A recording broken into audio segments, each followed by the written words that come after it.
Well, howdy friends, Brian Flechsig of Mad River Outfitters and the Midwest Fly Fishing Schools, and welcome back to another episode. Yes, yet another episode in our mini series on leaders.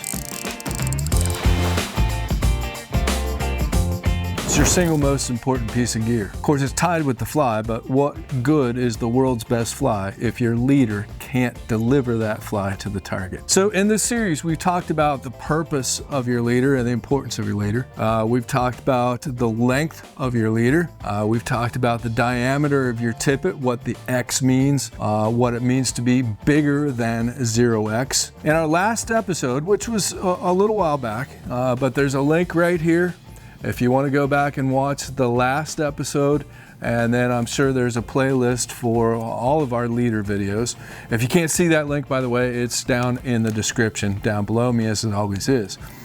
In our last episode, we talked about the 3 types of leaders. And just again, to quickly review, you have contact leaders, and then you have non-contact leaders, and there's 2 types.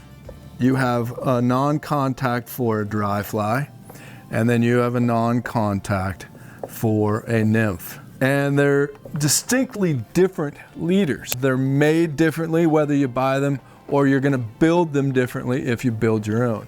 So today what we're gonna do, as promised, we're gonna take a look and break down contact leaders today. And the goal of this is I want to give you all some good ideas on what you might buy, a proper leader if you buy your own leaders. And then I'm going to give you a knockdown, drag out, super simple formula on how you build any contact leader. We'll also get into one of these episodes coming forward, so there might only be about 4 or 5 episodes left. I can't believe we're coming to the end of this wonderful series. It's been a real pleasure to do this. I know y'all just love leader videos.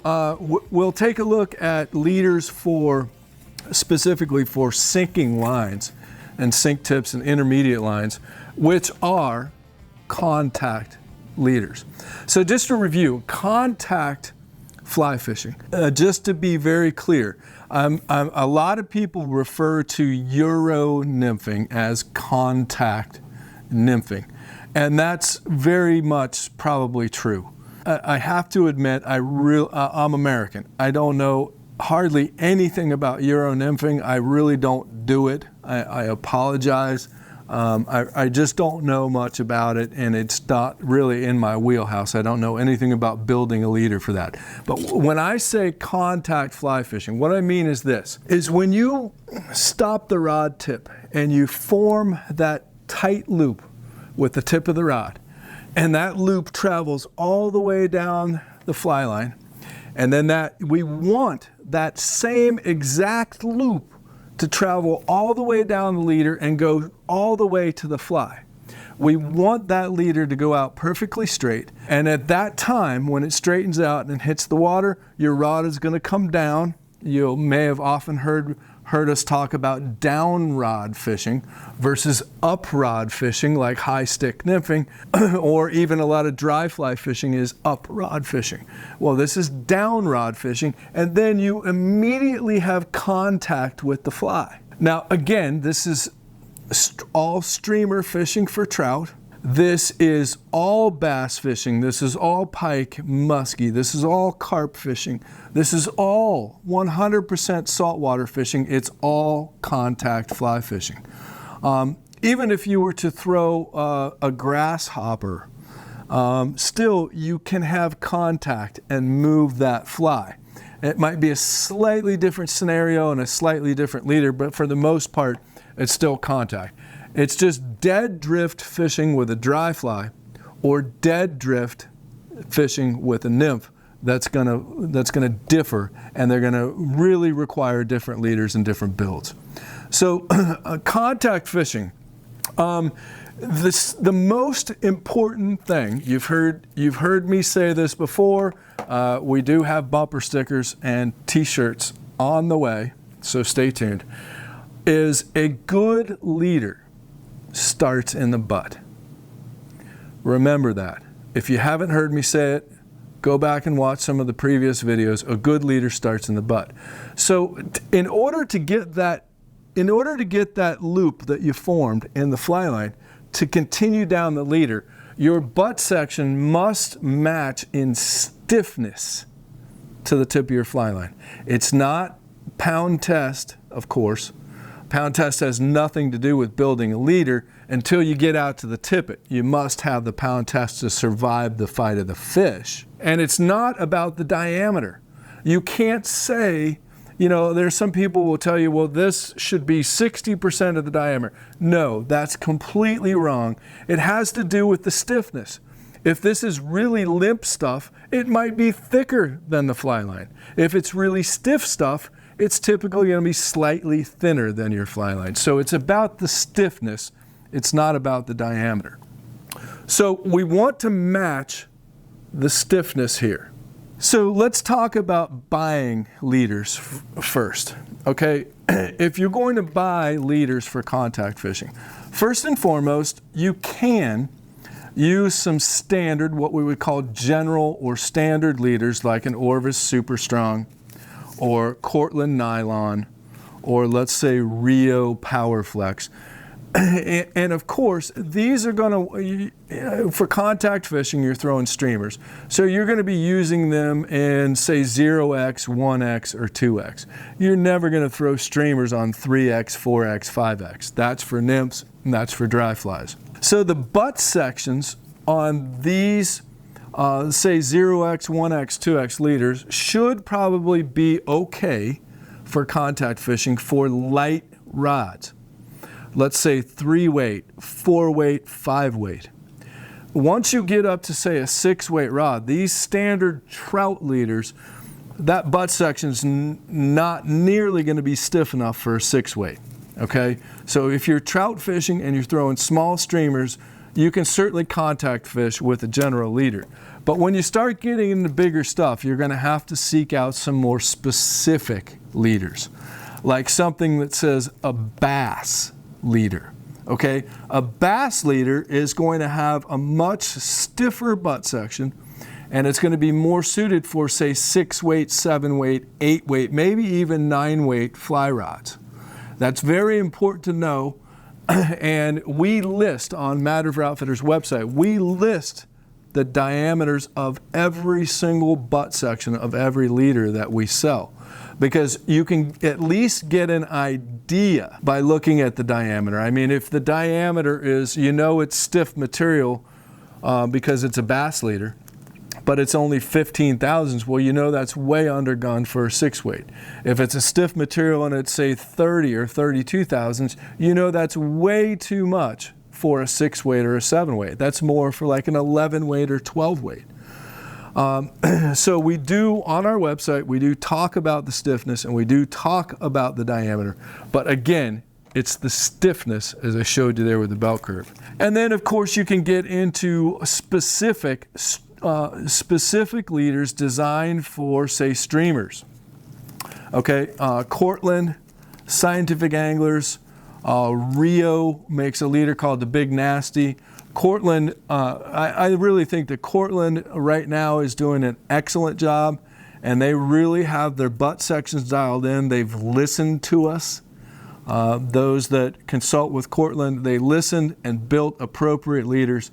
So this is a streamer leader that's going to have a butt section that's going to carry that energy and then taper down to the tippet. Also, they make them in 7 foot for a floating line. They also make 4 foot for sinking lines. But again, appropriate butt sections. Okay, and then of course saltwater leaders. Saltwater leaders are going to be 100% contact. They're going to be made of a stiff material and they're going to carry that energy.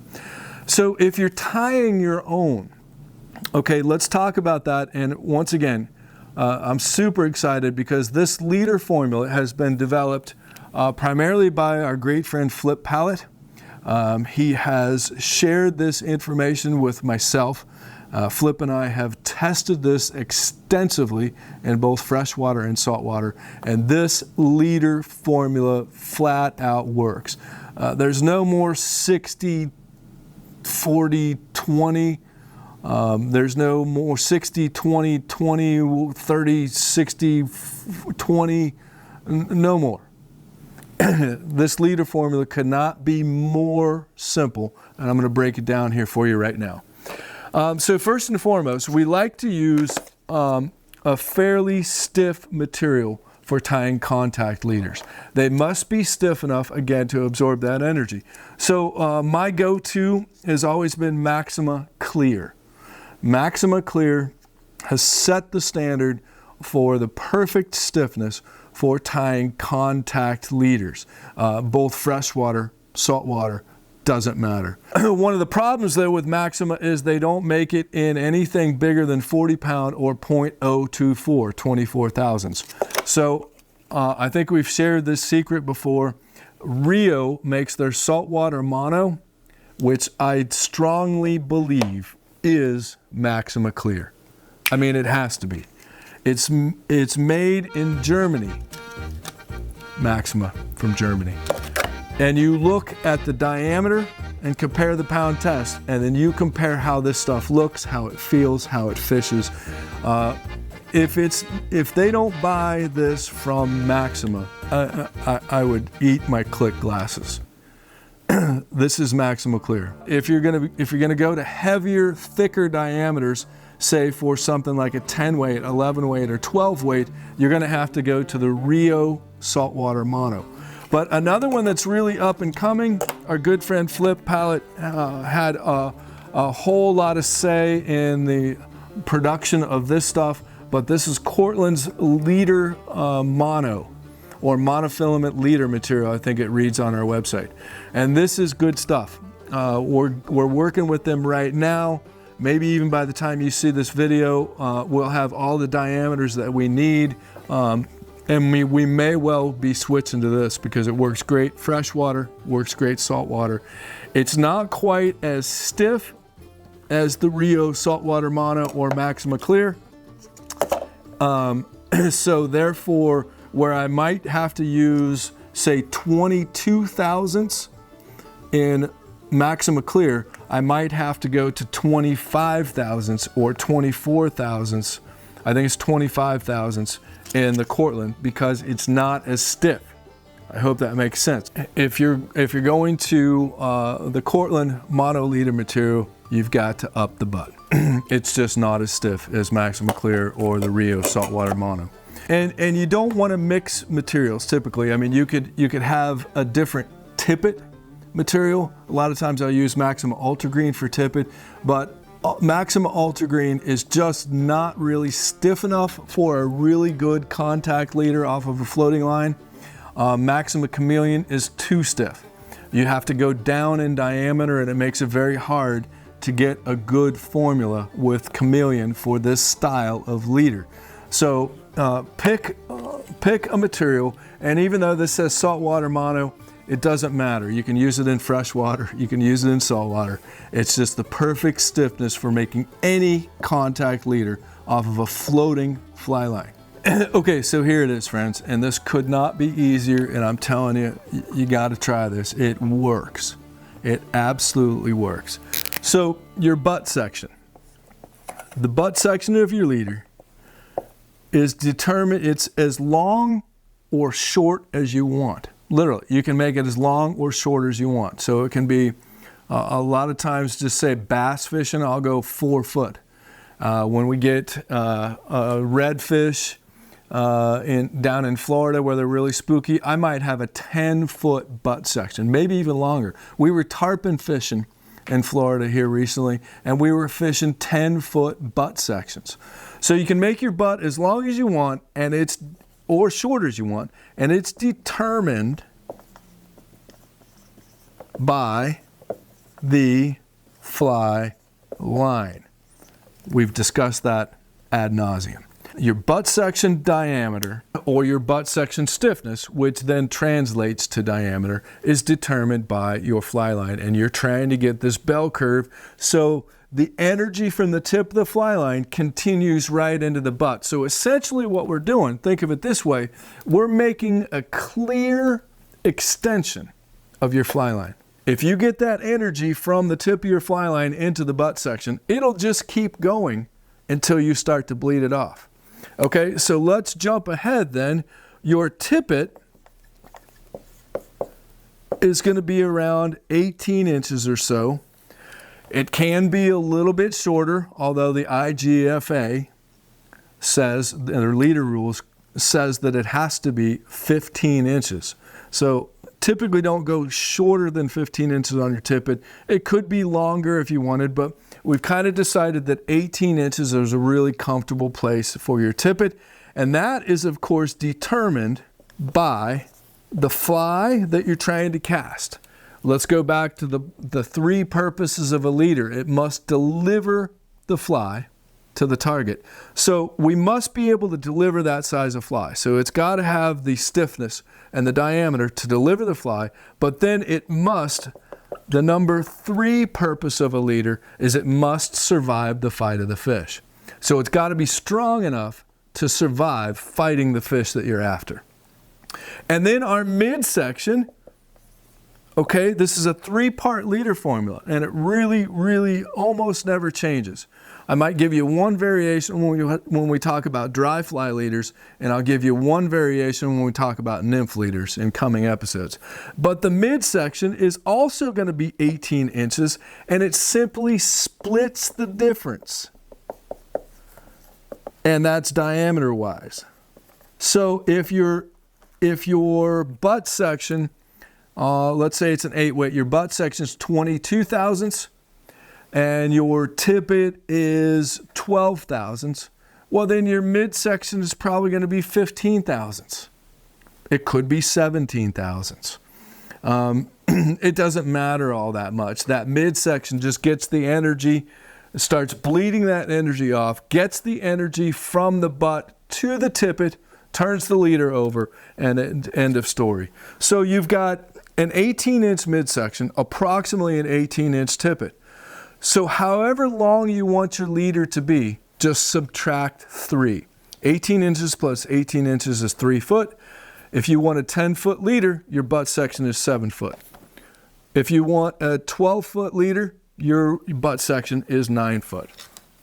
And the butt section, again, think of it this way, becomes a clear extension of your fly line, and then you bleed off the energy with that 18-inch midsection, which splits the difference between the tippet. And once it gets to the tippet, as long as that tippet can continue carrying the energy and turn over the weight and wind resistance of the fly, and then it survives the fight of the fish, you have a slam dunk, simple 3-part leader formula that never changes. I don't care if you're bass fishing. I don't care if you're permit fishing.